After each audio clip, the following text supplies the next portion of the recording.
Why can't you have two sets of parents that love you?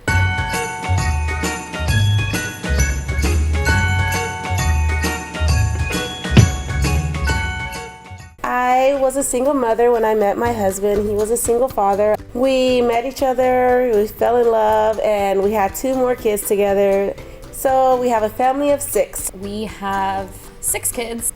5 are his, and 1 is mine. I have 6 kids. 6 is the magic number today. My husband was married prior, and when I met him, he had 3 children, 2 girls and 1 boy. So and then we have 3 together. And my 3 stepkids actually live in a different state, so we have a different type of blended family. When I came into this marriage, knowing that he had 3 children from past marriage, I was open. I was very cautious because I didn't want, had anything happened between me and my husband, before anything got serious, I didn't want my stepkids to feel sad or heartbroken or anything like that. We don't look at each other as step. My biological children call my husband their dad. Even though he's their stepdad, they still say, Dad, hey, can I have this? You're in a very ideal situation, though. Yeah. Very ideal in the sense that both of your biological parents are not involved, which is a blessing, but it might not be a blessing, because I definitely think a child always yearns for that understanding of who their actual But see, parent is. my story is different from the average story. I came into my stepchildren's life when they were very young. And it's not that their biological mother don't want to be there. Yeah. She can't be there right now. They don't understand a lot right now, but they definitely see their half siblings as their full siblings. I don't think it really makes any sense to teach them otherwise. Yeah. It's like, what's a half? We should. Well, you Yeah. have to though, because they're going to ask questions. They're going to say, well, why is this happening, or who's that woman, or who's, you know what I mean? Like, what happened? They're going to ask. A lot of it was, oh, she's just temporary. I don't want her around the kids.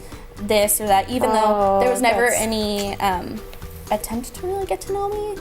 It's still different. It's still kind of weary, but it's definitely improved significantly. I'm in a situation where I'm a step parent, but I never was allowed to be a step parent, in the sense that, no, you're not allowed to post anything about my children. You're not allowed to be with them if you come and visit the state, and I don't allow you to be with them because you as a step parent don't have any rights. I always wonder, is it a bad thing or a good thing, that they live so far? I mean, if we were close, I don't know if it would be better, but I've always thought, why can't it be, and this is so ideal for any stepchild, why can't you have 2 sets of parents that love you? Like, instead of 2, you have 4. We've had our battles, but occasionally when it was like, well, I think we should do this, well, I think I should do this. And sometimes I was a little undermined where I felt like, in so many words, he's like, well, you're not a parent. I've done this 5 times. But we're very open. We talk about everything, and we have to. I wish I didn't decide of the role I would be based on the box that I was put in. And I feel like I could have been better. I could have reached out more. I could have written more letters. I could have given more, you know what I mean? I was great when I was present, but when I'm not, I'm not.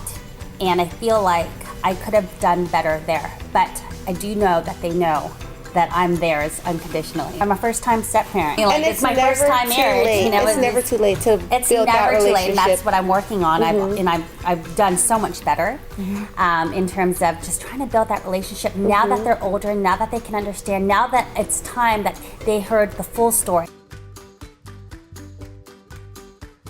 When they're old or 80 years old, I still want them to be together, have their kids together, and just be one big happy family. Even when the absent parents do decide to come in the picture, I still want us to be a big happy loving family, and I think that's the key to making a blended family work.